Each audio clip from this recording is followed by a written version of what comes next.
Donc on continue sur la maille cubique. Je t'écris la remarque que j'ai faite en fin de cours la semaine dernière, mardi. On peut toujours diviser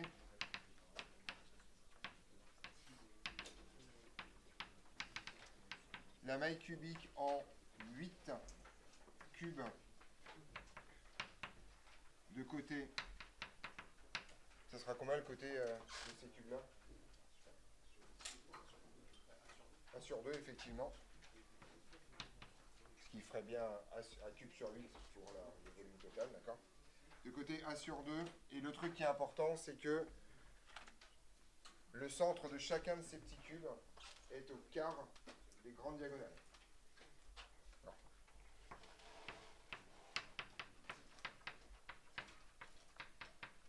Le centre de chacun de ces petits cubes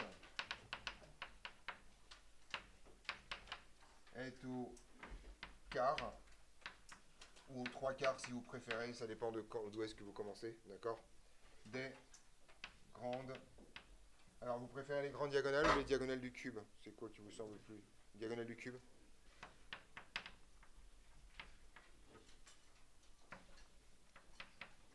D'accord. Alors je vais essayer de faire un dessin un peu propre sur le sujet, mais je ne vais pas faire tous les cubes. Hein. Grosso modo, vous avez un cube comme ça, là. D'accord, ça c'est un petit cube, d'accord, c'est un huitième du grand cube. Et le centre ici de ce petit cube-là, voilà, il est là à peu près. Et son centre qui est à peu près par là, il est en fait à un quart de la grande diagonale à partir du milieu là. Donc ça fait A racine de 3 sur 4. On est d'accord sur la racine de 3 sur 4? C'est un quart de la grande diagonale. Voilà. Donc là, vous avez le centre de ce cube à racine de 3 sur 4, le sommet ici à racine de 3 sur 2, le centre suivant à 3 à racine de 3 sur 4 et le dernier à racine de 3. Voilà les éléments géométriques essentiels que vous devez connaître sur la maille cubique. C'est pas incroyable, mais au moins c'est listé quelque part. On est bien là-dessus? Donc après, la chose dont je veux vous parler, c'est pas très compliqué, c'est ce qu'on appelle la population. Donc petit 3, c'est ça, si je ne me trompe pas. Population d'une maille.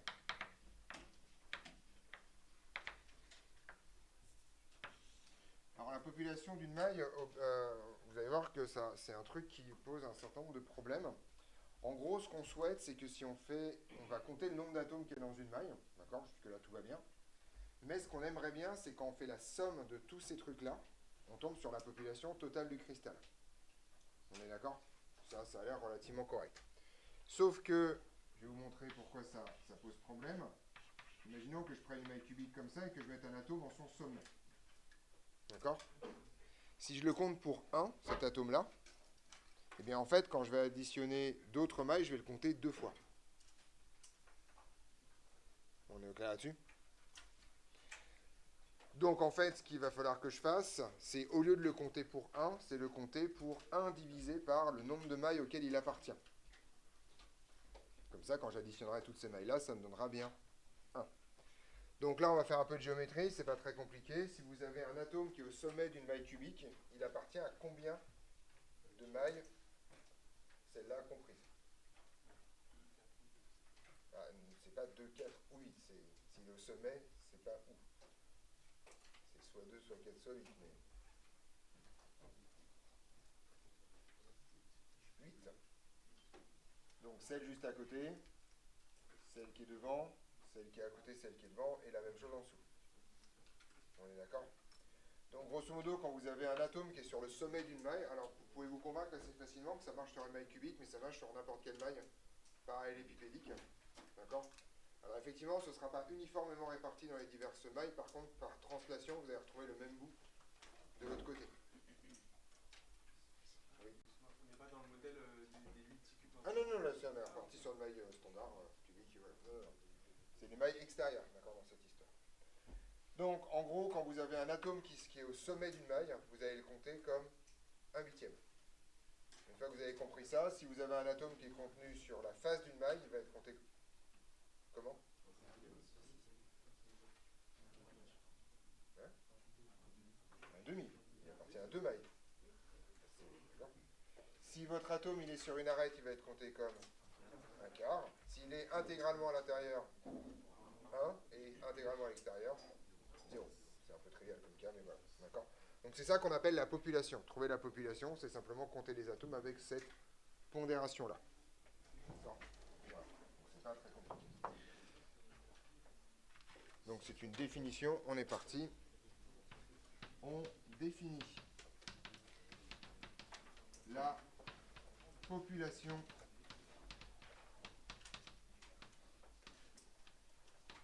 d'une maille par le décompte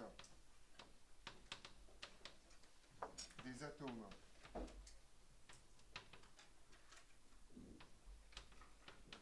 qu'elle contient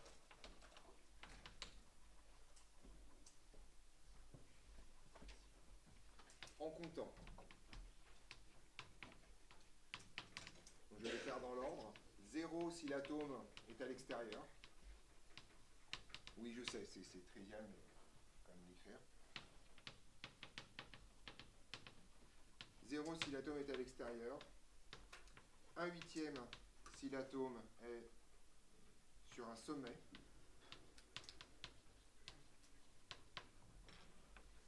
1/4 si l'atome est sur une face.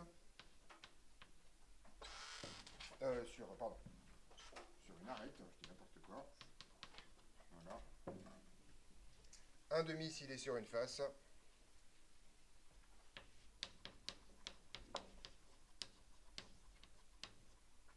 Et 1 à l'intérieur. Voilà les règles. On est d'accord? Donc vous ne comptez pas les atomes en tant que tels, vous comptez les fractions d'atomes qui sont à l'intérieur de la maille. Comme ça, quand vous allez faire la somme sur l'intégralité des mailles, vous allez bien tomber sur le bon nombre d'atomes et pas sur des atomes que vous aurez comptés de façon de multiples fois. C'est bon? Je peux vous donner un exemple si vous voulez. Donc, je vais me mettre là-bas. Faire des beaux dessins.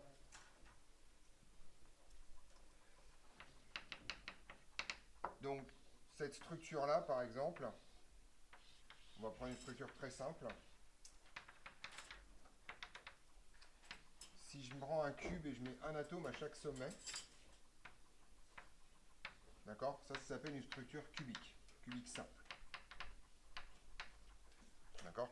Quelle est la population de cette histoire? Effectivement, c'est 1. Un atome par maille. Voilà. C'est-à-dire 8 fois 1/8. Oui. Puis le fait de diviser le cube, enfin que tu puisses diviser le cube en 8 cubes, Oui. est-ce que ça va servir à quelque chose ou pas? Ça servira à quelque chose à la fin, ouais. T'inquiète pas, ça va être utile.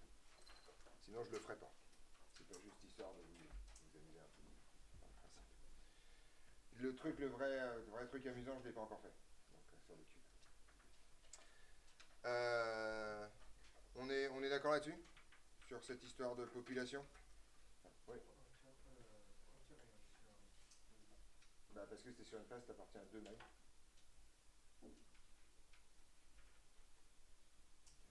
Oui, c'est juste. Et sur une arête, ça appartient à 4 mailles. Donc là-dessus, c'est bon? Voilà. Alors, un truc extrêmement important, c'est que la population d'une maille se fait type d'atome par type d'atome. Autrement dit, si vous avez des atomes différents dans une maille, vous ne comptez pas tous les atomes ensemble, vous dites qu'il y a tant d'atomes de ça et tant d'atomes de ça. Par exemple, dans une molécule de NaCl, vous ne pouvez pas dire il y a tant d'atomes en tout. Vous pouvez dire il y a tant de sodium et il y a tant de chlorure. Ok.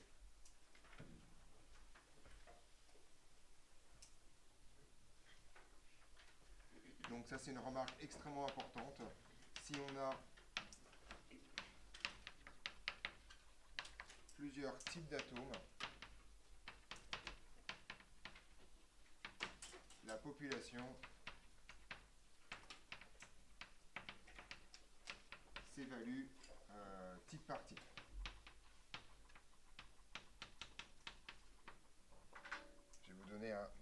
ultime exemple. D'accord? Vous comprenez un peu ce qu'on commence à faire. Alors, on va prendre une structure. Attention, vous avez besoin de place.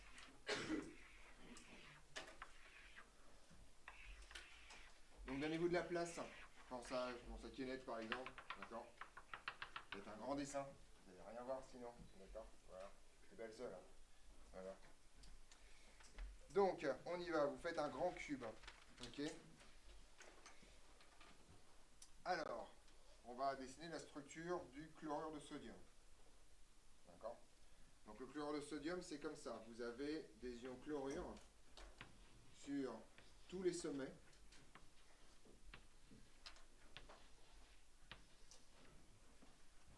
Et au centre de toutes les faces.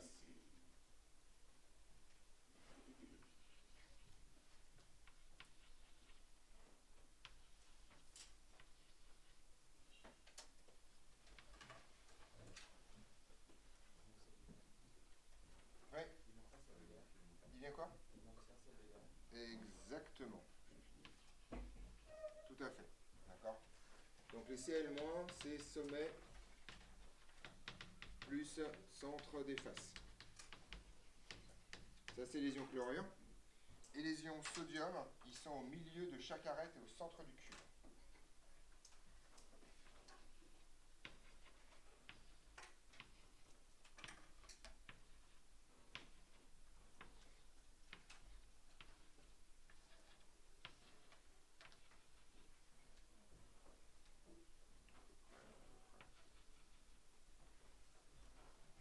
Oui. L'équation, c'est spécifique à chaque point ou il y a À des chaque... formules Non, il n'y a pas de formule générale. Chaque cristal. Alors, il y a des classes de cristaux, globalement. D'accord. Voilà. Et Na+, c'est milieu des arêtes plus centre du cube. Alors, un exercice de cristallo, ça commence exactement comme ça. On vous décrit la maille et on vous demande quelle est sa population. D'accord? Donc, maintenant, on y va. Si vous avez tout pigé, ça devrait être facile. Quelle est la population?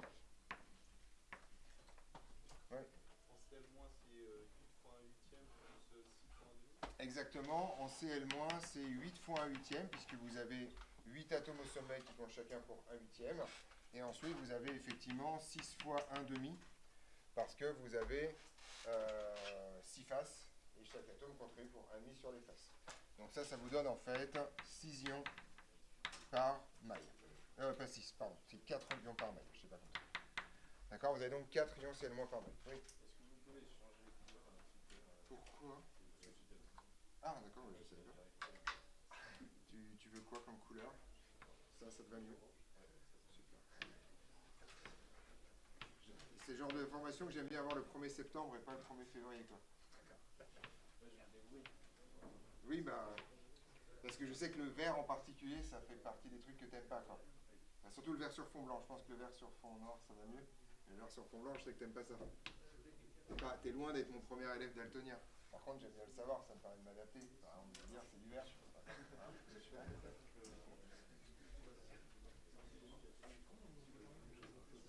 C'est ce qu'on est en train de faire. Tu comptes les atomes avec le coefficient qui va bien. Qui est écrit juste avant. T'as écouté ce que je t'ai dit comme explication tout à l'heure?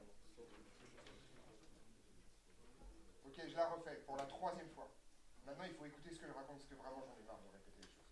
Je sais que mon boulot, c'est de vous expliquer, mais vous expliquer un truc que j'ai expliqué littéralement il y a 5 minutes, ça me gonfle. Non.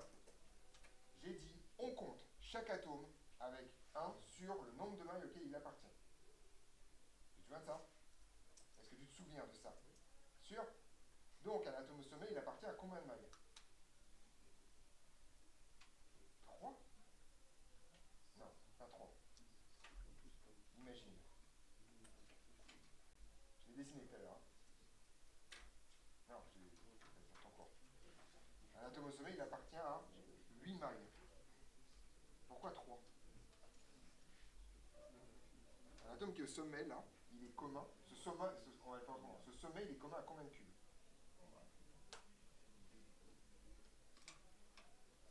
Ils sont collés, les cubes. Ah oui. 8, c'est bon? Ok. S'il est sur arête, c'est combien de cubes? 4. À une face, 2. Complètement au centre, un seul. Et à l'extérieur, 0. Voilà, on est parti. Je t'écoute. Ah, pardon, oui. Et donc pour les NA+, alors, petite remarque. Avant de compter, on va voir si vous avez un bon instinct. On va vérifier ça. Mais en fait, avant de compter, je vais écrire 4 rayons par maille. Comment est-ce que je sais ça? Avant même de compter. Ouais. Parce qu'effectivement, c'est NaCl la formule brute. D'accord? Et donc, vous devez avoir autant d'ions Na+, que d'ions Cl-. C'est obligatoire pour la neutralité. Ok? D'accord? Mathéo, maintenant, c'est bon? C'est effectivement 12 fois un quart. Tout simplement parce que vous avez 12 atomes sur les 12 arêtes. D'où le fait que ça va savoir ça qui compte pour un quart. Plus 1. Ce qui est effectivement le bon goût de faire 4. Ouais. C'est possible d'avoir des mailles où on a un nombre entier d'atomes et que plusieurs mailles se complètent Théoriquement, non. Non, pour des raisons que, en fait, imagine un atome qui serait pas au centre, mais tu sais, un peu décalé. En fait, comme le réseau se déduit par translation, ce décalage, en fait, tu vas le retrouver là-haut.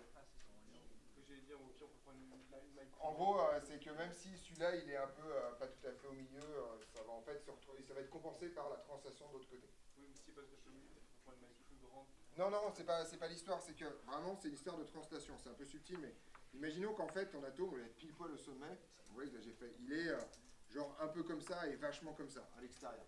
Donc effectivement, en fait, là, tu n'en as pas un huitième là-dedans. Sauf qu'en fait, cet atome-là, par translation, tu vas te retrouver aussi sur le sommet qui est là-bas. Et donc, tout ce qui dépasse sur la maille en dessous, ça va dépasser dans cette maille-là. Ça, c'est parce que les cristaux se construisent par translation. Et donc, globalement, en fait, c'est comme s'il était pile poil au centre. Donc, théoriquement, tu ne trouves pas de truc fractionnaire dans une maille. Ouais. Est-ce qu'on a une maille qui est au bord d'un cristaux? Alors, je vous ai dit, dans le modèle du cristal parfait, les bords, ça n'existe pas.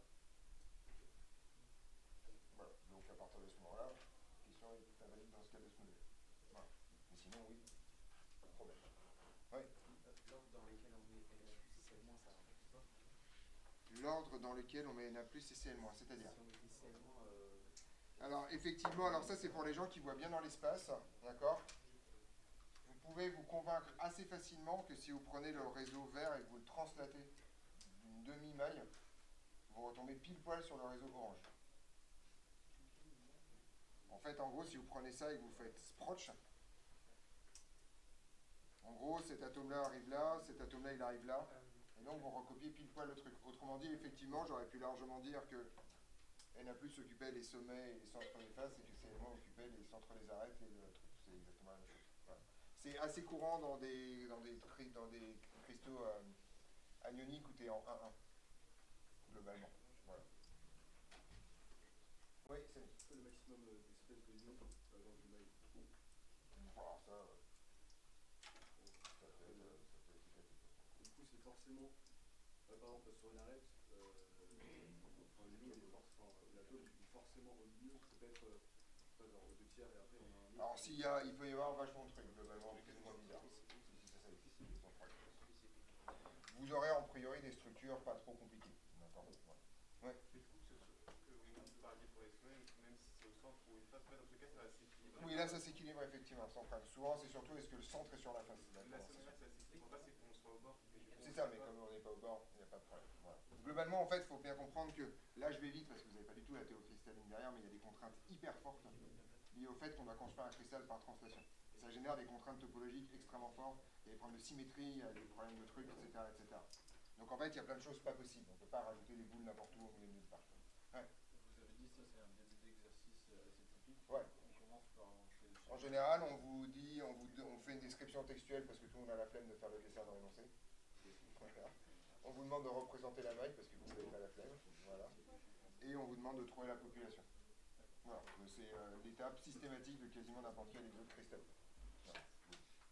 Vous allez voir, on va les enchaîner à part. Oui. Ah non, non, si c'est moins, ça, c'est l'exercice, il est fait. Pour le coup, c'est toujours comme ça, le NaCl. Ça peut être n'importe quoi. Décrit là. Vous avez une maille à connaître par cœur, qui est la maille CFC, qu'on va bouffer tout à l'heure. D'accord? Enfin, tout à l'heure, lundi. Mais sinon, après, on doit vous décrire la maille. Et voilà, vous avancez tranquillement. Louis, je t'écoute. Vous aviez écrit le contenu du tableau que vous avez fait. PCP, ça veut dire. Il y avait population. C'était un pop comme population. Ah oui, ok, je pense. Non, c'était pas un PCP du tout. Il n'y a pas de problème. On est parti, diagonale, dénombre-t-on, voilà. On est d'accord sur la population, vous voyez comment ça marche? Donc à aucun moment vous avez le droit... Ah mais parce que j'ai effacé ça, je suis débile. Ah, mais ça fait deux fois là. C'était donc... Alors pour les NA+, c'était... Alors les NA+, j'avais dit 1 plus 12 fois un quart, égale 4 ions par maille. Et CL-, ça faisait 6 fois un demi, plus 8 fois un huitième, égale 4 ions par maille. D'accord? À aucun moment donné, vous avez le droit de dire qu'il y a 8 ions par maille. Il y a 4 Cl-, 4 Na+, ça s'arrête là. Vous additionnez pas les populations de choses différentes. La seule chose que vous avez le droit de dire, c'est que ça fait 4 NaCl par maille. Ça fait 4 molécules de NaCl par maille. Ça, vous avez le droit. Du coup, c'est comment les Na et les Cl, ils sont, les Na+, c'est Ah, vous le savez pas, on vous le dit.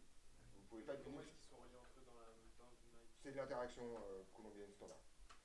Oui. Est-ce qu'il veut dire que les populations de NA et plus, seulement c'est les mêmes, donc on fait un calcul sur les deux? Moi, franchement, c'est un truc qui me choquerait pas. C'est-à-dire dire je fais Na+, et forcément il y a autant de Cl- que de Na+, ça prouve que vous avez compris ce que vous faites. Enfin, moi, ça me choque vraiment pas que vous fassiez un truc comme ça. Faut être sûr de passer de gorée sur la première. Moi, je ferai les deux et je dis ah c'est cool, je trouve la même chose, je suis content. Voilà. Moi, je le ferai plutôt comme ça. Parce que c'est pas, enfin, on est d'accord que c'est pas le calcul le plus dur de l'année, quoi. Globalement, vous additionnez les fractions, voilà.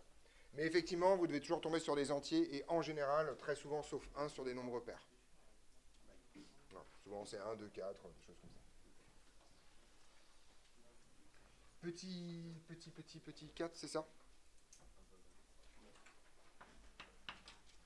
Je vais faire quoi d'abord? Ok, coordinance.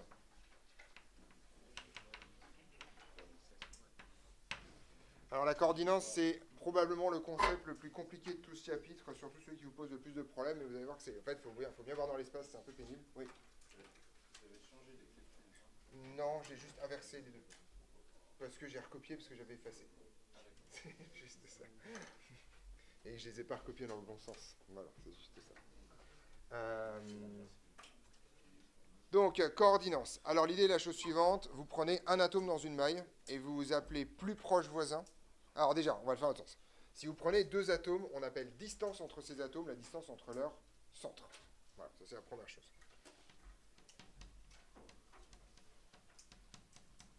Si on prend deux atomes, on appelle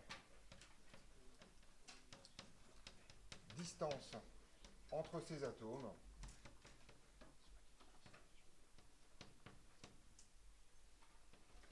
la distance entre leurs centres. Voilà, donc c'est pas la distance entre les bords, c'est la distance entre les centres.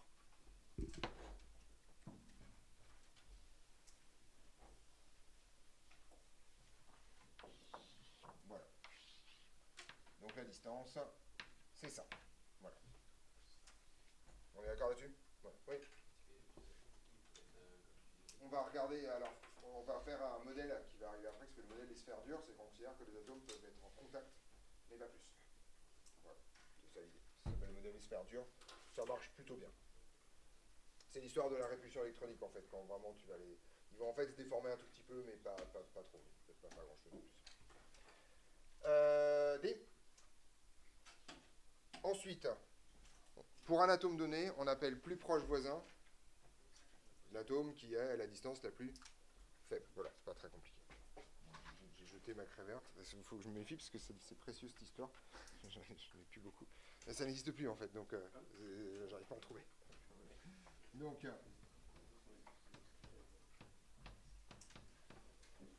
c'est un complot des daltoniens. C'est pas les craies vertes. Donc, pour un atome donné,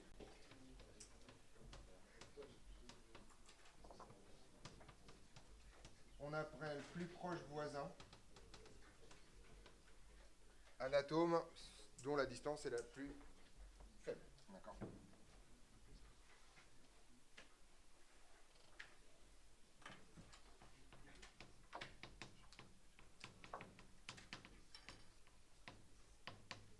Dont la distance est la plus faible.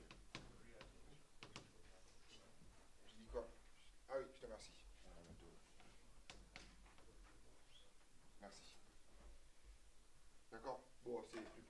pas la définition la pire, c'est celui qui est le plus proche. Alors par contre, effectivement, ce plus proche voisin n'est pas forcément unique. Il peut en avoir plusieurs qui sont à la même distance. Et c'est ça qui m'intéresse. Pour un atome donné, on appelle coordinance son nombre de plus proches voisins. C'est la coordinance d'un atome.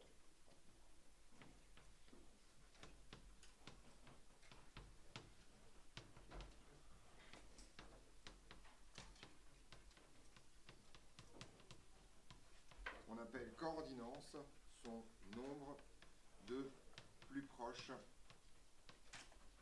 voisins.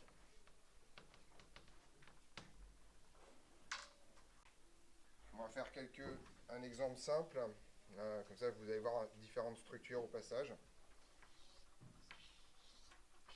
Donc je prends une structure, cette fois, quoique je pourrais prendre une cubique simple aussi, tiens, autrement. Ok, je prends une cubique simple, comme tout à l'heure, d'accord.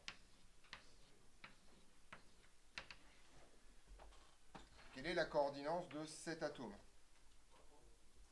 Attention, la coordinance, c'est pas uniquement les atomes dans la maille, c'est les atomes un peu partout, d'accord?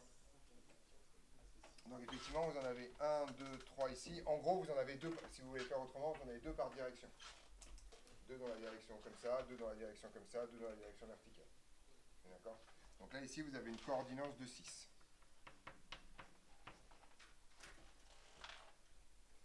Oui.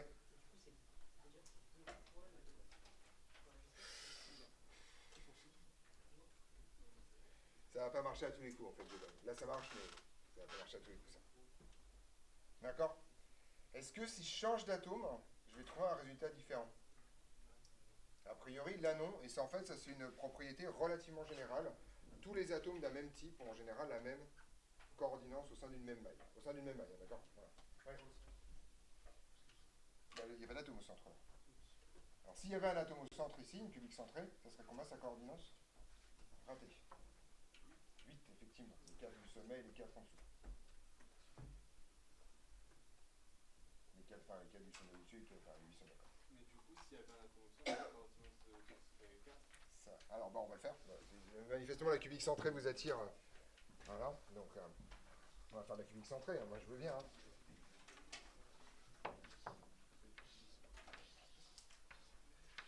Celle-là, elle sera peut-être un peu plus instructive, effectivement. Donc, 1, 2, 3, 4, 5, 6, 7, 8 et 1 au centre. Donc, ça, c'est ce qu'on appelle une cubique centrée. Cet atome-là, il a une coordinance de combien? 8, effectivement. Vous voyez. Alors, comment on fait hein? Vous, si vous ne voyez pas trop, vous cherchez quel est le plus proche atome. Donc là, l'atome le plus proche de celui-là, c'est celui sur le sommet.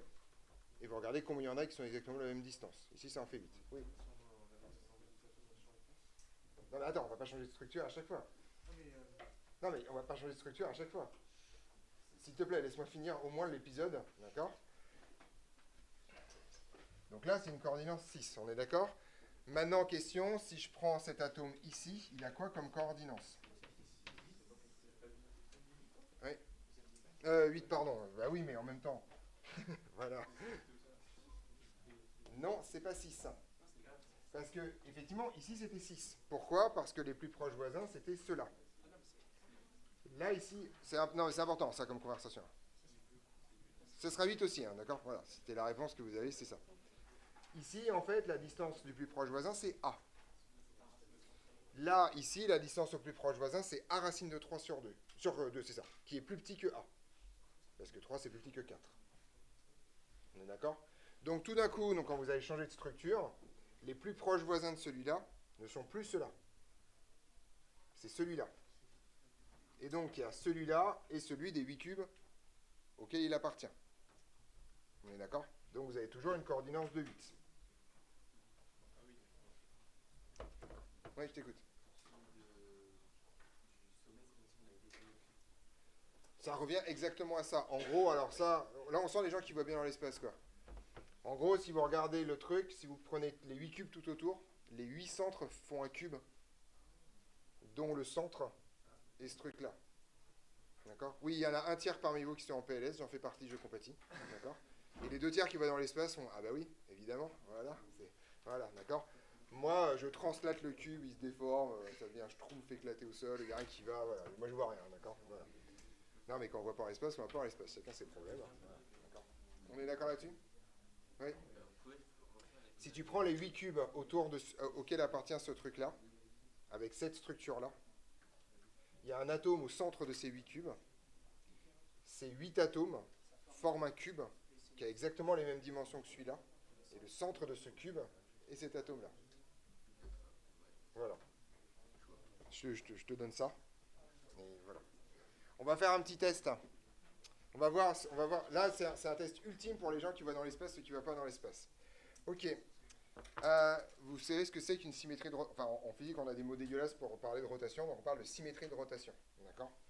Donc, par exemple, si vous prenez on parle de symétrie d'ordre n, c'est-à-dire que si vous faites n tours, si vous faites un énième de tour, vous retombez sur la même structure.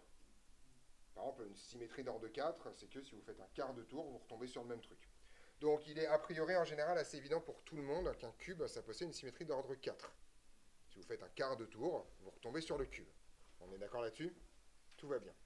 Et alors maintenant, moi je le connais par cœur parce que je le sais, mais en fait, un cube, moi je ne le vois pas, un cube, c'est une symétrie d'ordre 3. Il y a un axe autour duquel, si vous faites un tiers de tour, vous retombez sur le cube. D'accord? Ouais. Effectivement, si vous faites un tiers de tour autour de la diagonale du cube, vous retombez sur le cube.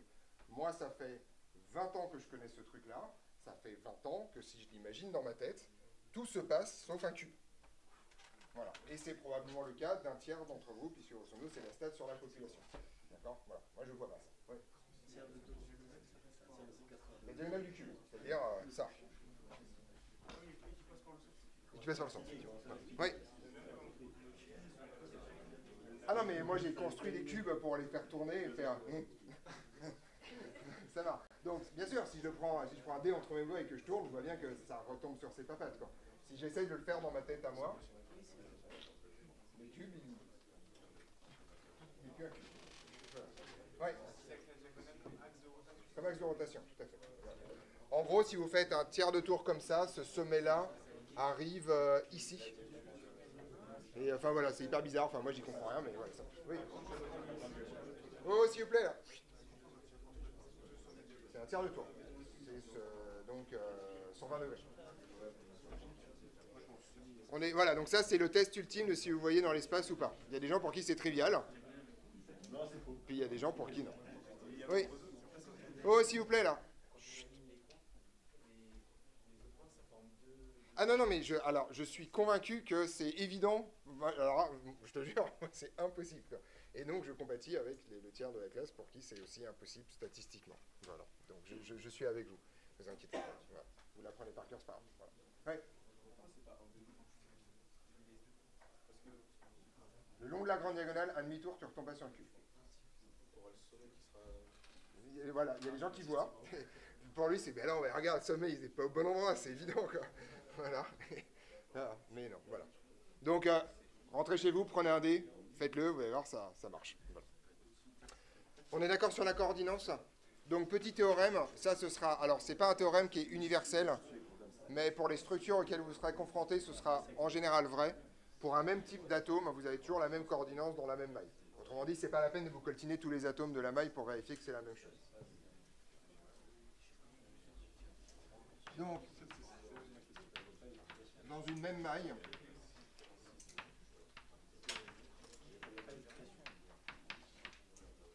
les atomes de même type ont la même coordinance. Donc c'est pour ça qu'on parlera de la coordinance des ions sodium dans le NaCl, la coordinance des ions chlorure, etc. Oui. Pour l'atome au sommet là, de la molécule concentrique, sa coordinance est 8 parce que c'est les centres de chaque maille à côté. Exactement, tout à fait. Tout à fait. On est parti. Impeccable, voilà, coordinance, c'est bon. Petit 5, c'est ça?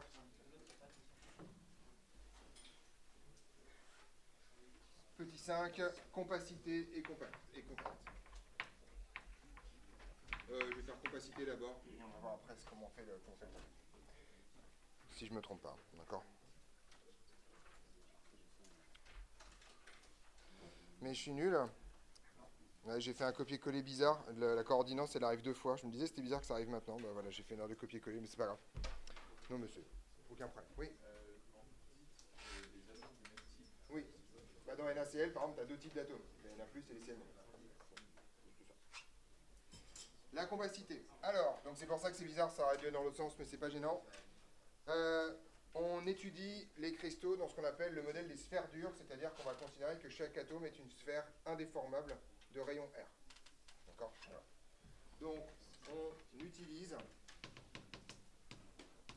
ce qu'on appelle le modèle des sphères dures,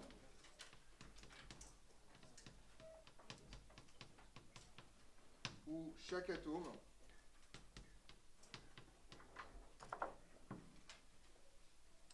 est décrit par une sphère indéformable de rayon R. Alors, indéformable et impénétrable de rayon R. Indéformable et impénétrable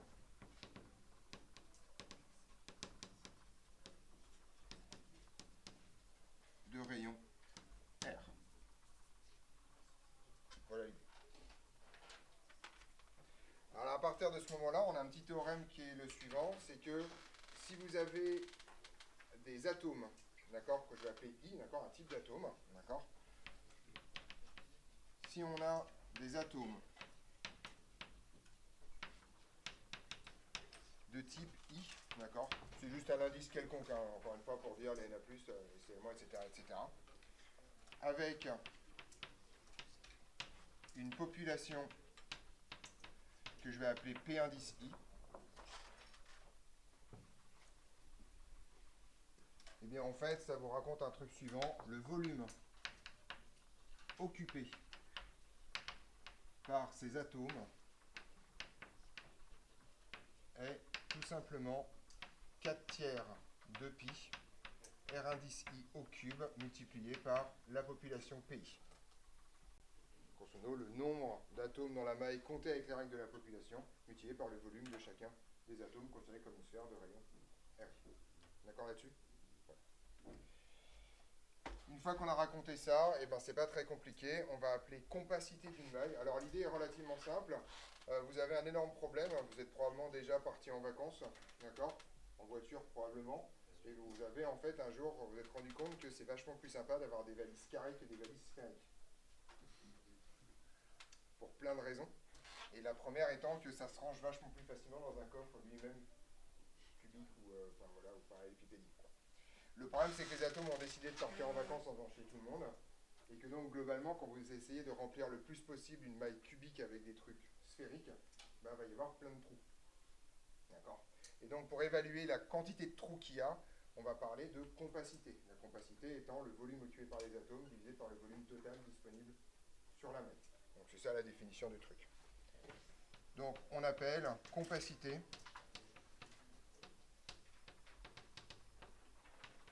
de la maille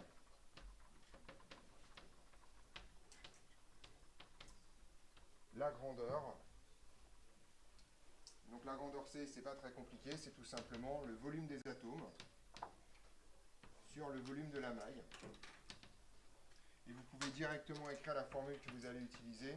Donc le volume de la maille, on l'a vu avant, hein, d'accord, mais je vais la laisser comme ça. Théoriquement, je rappelle que c'est le produit mixte des 3 vecteurs générant la maille. Vous vous souvenez, hein, un vecteur LB scalaire C. Et sinon, en haut, ça va être tout simplement la somme sur I de 4 tiers de pi RI au cube multiplié par pi. Oui. Si c'est une maille cubique. Sinon, en général, ce sera le cas, donc ce sera une maille cubique, mais si vous tombez sur une maille non cubique, c'est le produit vectoriel, c'est le produit des 3 vecteurs. C'est exactement ça, non.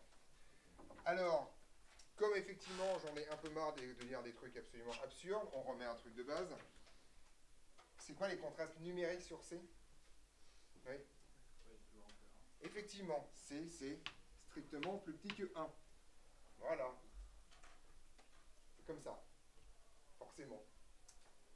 Et en général, alors en fait, on verra lundi probablement que la maille Avec un seul type d'atome en tout cas, la maille la plus compacte, c'est 0,74. Et pas aller au-dessus. Vous pouvez rajouter des trucs à l'intérieur avec des plus petits atomes pour foutre le bordel. Vous ne pouvez pas monter la 0,74 si vous avez qu'un type d'atome. Ouais. On peut pas. On peut pas mettre des sphères dans un cube. Oui. Est-ce que tu as vu sur les trucs qui sont C'est plus une maille à ce stade-là. C'est plus d'atomes. Oui, c'est cristal. Oui. Quel cristal qui correspond à une cristal 0,74? Le cristal cubique face centrée et le cristal hexagonal compact. C'est les métaux en fait en général. Tagada, de toute façon c'est bon. Ouais, ok, de toute façon je vous laisse partir. On finira. Ouais, j'espère qu'on finira lundi.